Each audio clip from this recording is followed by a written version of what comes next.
CM Bhupesh Baghel के कोटा विधायक रेणु जोगी ऊपर दिए टिप्पणी ऊपर रेणु जोगी अब अपन पक्ष रखे हैं। सीएम भूपेश बघेल संग एकांत में हुए बातचीत के बाद लगातार विवाद में आए मामला ऊपर जनता कांग्रेस पार्टी के कोटा के विधायक रेणु जोगी के बयान आगू आए हैं। रेणु जोगी स्पष्ट करीस कि मुख्यमंत्री भूपेश बघेल की टिप्पणी की जानकारी उनला नहीं है।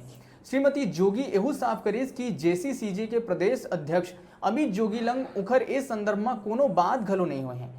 रेणु जोगी एकांत में हुए मुलाकात और लगातार बयानबाजी पर विराम लगाते हुए कहिस कि ओह भूपेश बघेल ने सिर्फ क्षेत्र के विकास के संदर्भ में ही मुलाकात करे रही है।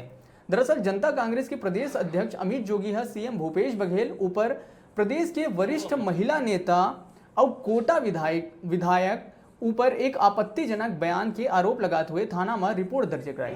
वही जनता कांग्रेस के और जम्मू कार्यकर्ता मन थाना पहुंच के सीएम बघेल के ऊपर एफआईआर दर्ज करे के मांग करीस।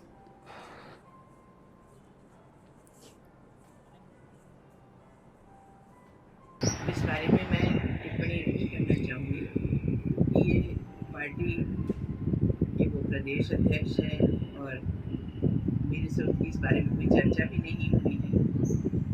जो बात हुई है